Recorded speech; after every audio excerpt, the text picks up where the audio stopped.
Praneeth group వారి group park Spanish model triplex Vilas Dundigal Gagillapur. మరిన్ని వివరాలకి ఈ కింద నంబర్ని సంప్రదించండి.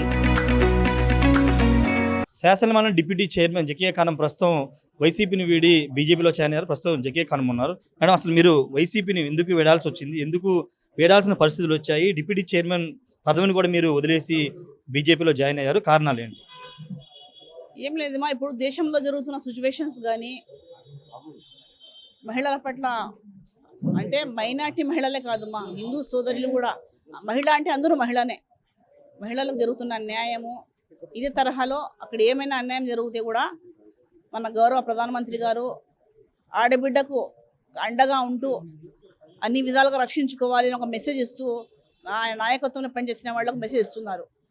అదేవిధంగా త్రిపుల్ తలాక్ విషయంలో కూడా మైనార్టీ ముస్లిం ఆడబిడ్డలు త్రిపుల్ తలాక్ తర్వాత భర్త తల్లాక్ అయిన తర్వాత డైవర్స్ దూరం అయితే ఆ పిల్లల్ని చూసుకునేదానికి కూడా చాలా ఇబ్బంది పడేవారు. కానీ ఇప్పుడు వాళ్ళే ఏమంటున్నారంటే మాకు ఒక ఊరటను కల్పించారు, ఒక ఫ్రీడమ్ వచ్చింది మాకు ప్రధానమంత్రి గారు తీసుకున్న సలహాని అంటున్నారు. చాలా మందితో మాట్లాడడం జరిగింది మా. ఇదే విధంగా రాజకీయాల్లో కానీ అన్ని, అంటే ముస్లిం మైనార్టీలకు ఈ పథకం ఇవ్వకూడదు ఆ పథకం ఇవ్వకూడదు అని ఎక్కడ ప్రధానమంత్రి గారు చెప్పరు కదమ్మా. సబ్కా సాత్ సబ్కా వికాస్ అంటారు కదా, అందరినీ కూడా కలుపుకొని పోయే ఒక దేశ ప్రధానమంత్రి గారి నాయకత్వం పనిచేయాలా అని చెప్పి నేను ఈ పార్టీలో చేయడం అవుతుంది.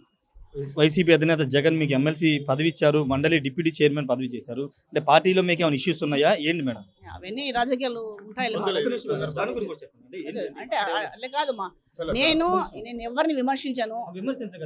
నాకు జగన్మోహన్ రెడ్డి గారు మాది రాజకీయ కుటుంబమే, రాజకీయ నేపథ్యం ఉన్న కుటుంబమే.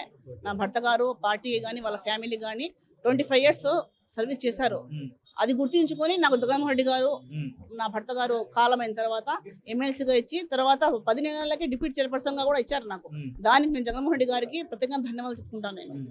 కానీ ఇప్పుడు జరుగుతున్న సిచ్యువేషన్కి అనుగుణంగా రాజకీయాల్లోనే కాక సామాజికంగా సమాజంలో మైనార్టీలు ముస్లింలు కూడా ఒక వేరే రకంగా ఆలోచించాలి, ఒక మెసేజ్ ఇవ్వాలి మైనార్టీ ఉమెన్స్ కూడా అని చెప్పి నేను ఆలోచించుకొని పార్టీలో రావడం జరిగింది. వైసీపీలో మైనార్టీకి ప్రాధాన్యత లేదంటే అంటే ఉంది, ప్రాధాన్యత ఉంది కాదు, అది ఎవరి ఇష్టానుసారంగా వాళ్ళకి ఉంటుంది మా, అట్లానే కాదు. బీజేపీలో చేరడం రాజకీయాల్లో వర్క్ చేయాలని, దేశ రాజకీయాల్లో వర్క్ చేయాలని ఉంటుంది. బీజేపీలో ఏమైనా పదవులు ఏమైనా ఆశిస్తున్నారా? పదవులు ఆశించలేదు. ఇది బీజేపీలో అయితే ఎలాంటి పదవులు ఆశించట్లేదని చెప్తున్నారు. తన భర్త సుదీర్ఘకాలం రాజకీయాల్లో ఉన్నారు. వైసీపీ అధినేత జగన్ తనకి రాజకీయ ప్రాధాన్యత ఇచ్చారు, ఎమ్మెల్సీని చేసి 10 నెలల్లోనే డిప్యూటీ చైర్మన్గా కూడా చేశారు. కానీ పార్టీలో పెద్దగా నాకు ఇష్యూస్ ఏమి లేవని జకీయా ఖానం చెప్తున్నారు. కానీ ప్రస్తుతం ఉన్నటువంటి పరిస్థితుల్లో, దేశంలో జరుగుతున్న పరిస్థితి దృష్ట్యా బీజేపీలో చేరాలనుకున్నారు. ప్రధాని నరేంద్ర మోడీ అధ్యక్షతన ఆయన పార్టీలో బీజేపీ పార్టీలో కొనసాగాలని నిర్ణయించుకుని పార్టీ మారని చెబుతున్నారు. ఏదేమైనప్పటికీ వైసీపీ కొంత ఇది షాక్ అని చెప్పాలి.